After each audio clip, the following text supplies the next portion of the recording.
Un Padre Todopoderoso, mi columna para la Voz de San Justo, domingo 25 de junio de 2017. Retomamos nuestras meditaciones sobre el credo. Un Dios Padre Todopoderoso. ¿En serio? Un Dios así no es una proyección de nuestros deseos infantiles. ¿No tendríamos que matar a ese Dios omnipotente y vivir sin ilusiones y falsos consuelos? ¿No es precisamente un signo de la madurez del hombre moderno haberse liberado de semejante yugo? Tenemos que ser honestos. Muchas veces el modo de vivir o expresar nuestra fe ha podido reflejar algo de esa dura crítica a la religión. Hay formas de religiosidad que anulan la personalidad, favorecen el infantilismo y nos impiden vivir a fondo la vida. Pero, ¿es esa la genuina experiencia cristiana que transmite el primer artículo del credo que estamos comentando? Aquí también hay que ser honestos. Ante todo, reconociendo que la crítica más dura a toda falsa religiosidad la encontramos en las páginas de la Biblia.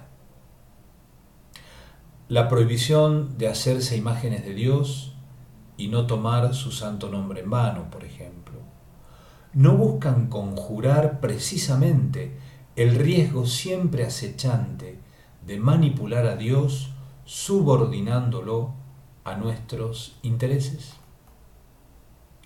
Los profetas del Antiguo Testamento sabían bien qué fácil resulta transformar la religión en un culto idolátrico. En vez de dejarse sorprender por el Dios vivo, adorar un ídolo hecho a imagen y semejanza de nuestros pequeños intereses, o de hacer de Dios, su ley y su palabra la justificación del dominio despótico de unos sobre otros. Los profetas no se cansarán de denunciar semejantes abusos. Dios no es así. Él está siempre del lado del pobre, del que es explotado y vilipendiado. Dios no es como lo imaginamos. Sin embargo, el mayor crítico de toda forma de religiosidad deshumanizante es el propio Jesús de Nazaret. Antes que con palabras, es su vida misma la que habla. Los evangelios nos lo presentan como un hombre pleno. Para nada su comunión con el Padre ha hecho de él una persona apocada, refugiada en sus deseos infantiles o alguien que va detrás de falsas ilusiones. Por el contrario, la cercanía inaudita que tiene con Dios su Padre ha activado en él todas las potencialidades de su humanidad.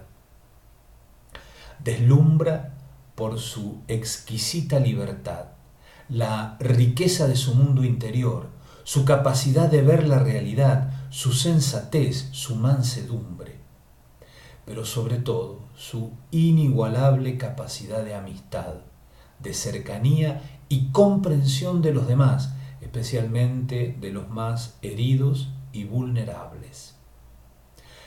Entregará la vida en plena posesión de sí mismo, en un acto libre, lúcido y sin victimizarse, algo muy sorprendente, sino disculpando y perdonando a quienes lo matan. Así, el perdón, con toda su fuerza transformadora, ha entrado en la historia humana. ¿Quién lo hubiera imaginado? Muchos de sus discípulos, hombres y mujeres de todos los tiempos y pelajes, conjugarán en sus vidas esa misma riqueza vital. Jesús ha dejado huella, ha logrado comunicar su espíritu. El que me ha visto al Padre, declara Jesús en la última cena, despidiéndose de los suyos.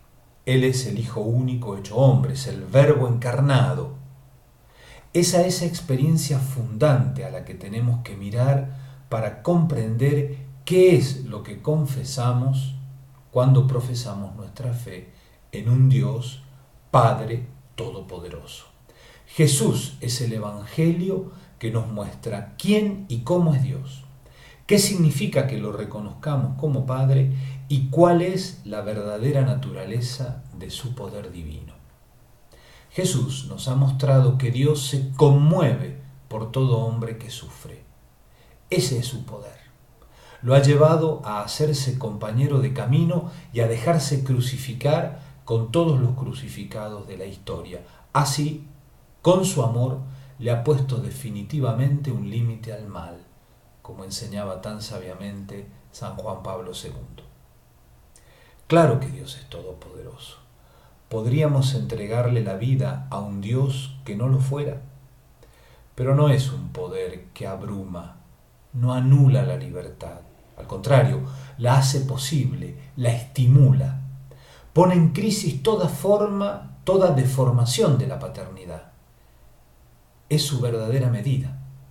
Jesús, con su cercanía a los pobres y heridos de la vida, nos mostró que Dios tiene con ellos, en ellos, su corazón. ¿Queremos conocer en qué consiste la omnipotencia divina? La filosofía es un buen camino, pero hay uno mejor: las bienaventuranzas. Ese es el camino de Jesús.